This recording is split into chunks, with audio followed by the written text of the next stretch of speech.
Hello everyone, today we're gonna talk about SAP S4HANA.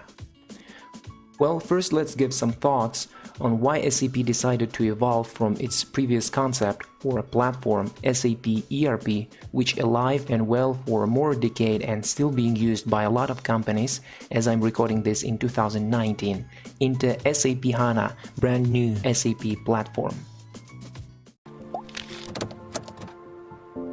According to many researchers, technology is progressing at an exponential rate. For example, more than 5 billion people worldwide now are using mobile devices.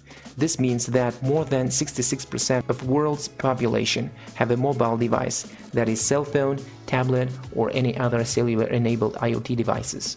Every day we create 2.5 quintillion bytes of data, and it's only accelerating. Over the last 2 years alone, 90% of the data existing right now in the world was generated. In 2019, 4.4 billion people were active on the internet and 3.5 billion social media users were online. Consumers spent 90% of their mobile time in apps. 85% use their phones to open and respond to emails while watching TV. By 2025, 22 billion devices will be connected to the Internet of Things, and all of these form tremendous digital network of almost every digital device that we use in our day-to-day life. Plus, cloud computing. According to Forbes, 83% of enterprise workloads will be in the cloud by 2023. Cloud is increasing very fast as well. Right, that's because we're creating 2.5 quintillion bytes every day. And most of those are stored in clouds, of course.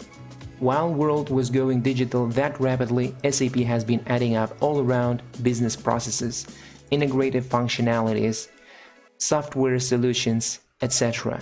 But definitely companies desire to gain from this massive world digitalization we are in and going forward. Therefore, as a response to the new challenges, SAP came up with SAP S4HANA. Well, what are the major points of technology being evolved out there that we need to take into consideration when we are talking about progress of IT industry? Multi-core processor, which means that nowadays servers, or let's call them computers, are so strong that they can process even more multiple tasks simultaneously.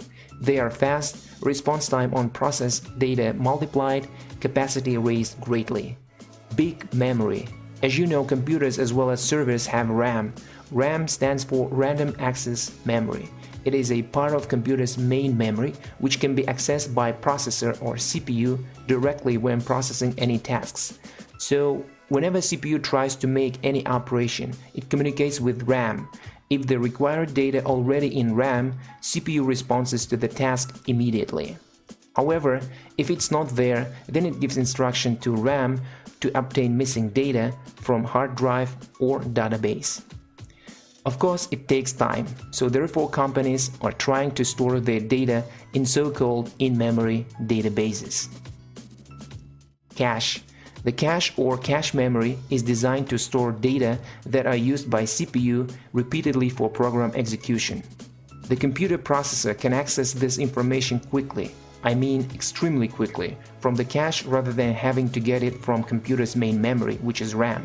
So cache is located within the CPU and provides it with immediate data. If data is not in the cache, then CPU requires data from RAM. Ability to increase server landscape to any size. This means that you can add up more computers or servers into your landscape to increase processing power or memory whenever you want, depending on your needs. Also, cloud computing is growing very rapidly, and so is SAP, offering now cloud services for their clients who don't want to deal with IT landscape and its maintenance. All of these reasons required SAP to build S4HANA. Let's look at this graph of development. 1972, SAP develops its first software financial accounting system. This product was named as SAP R1. As the name suggests, SAP R1 is the system with one-tier architecture. R stands for real-time data processing. The software consists of 3 layers: presentation layer, application layer, and database layer. SAP R1 is one-tier architecture. That means all these three layers were installed in one server or computer. 1979, SAP invents ERP. Mainframe technology is the platform for standard business software by SAP. The name of the system is SAP R2. It supports and integrates major business functions in real time. It supports implementation for multi-country and multi-currency companies. SAP R2 is two-tiered architecture and runs on mainframes such as IBM, Siemens, Amdahl, etc. 1992. Personal computers are now normal for everyone. SAP introduces client-server architecture, which means new turning point for whole SAP system. Processing task is split across three layers: client, application, and database.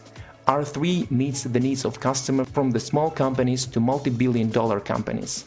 The software is highly customizable using SAP's proprietary programming language ABAP4.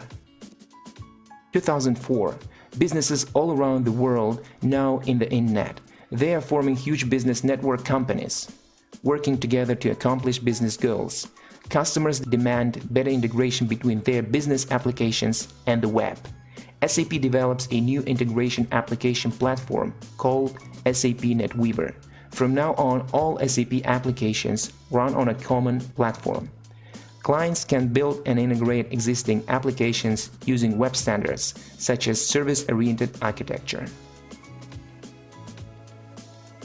A little bit later, SAP introduces MySAP. MySAP is not a single product, but is a suite of products from SAP, including SAP R3. SAP R3 was first launched in 1992. It has been regularly updated. It is a market leader in ERP category. In MySAP, SAP provides alongside with SAP R3, which on its own brings many modules such as HR, Finance, MM, covering all enterprise. It puts together other products like CRM, Customer Relationship Management, SRM, Supplier Relationship Management, PLM, Product Lifecycle Management, and SCM, Supply Chain Management, etc. Additionally, a little later in 2006, SAP brings a new switch framework. This allows customers to build up only those functions that they need. By this, SAP ensured sustaining core processes that customers are already using.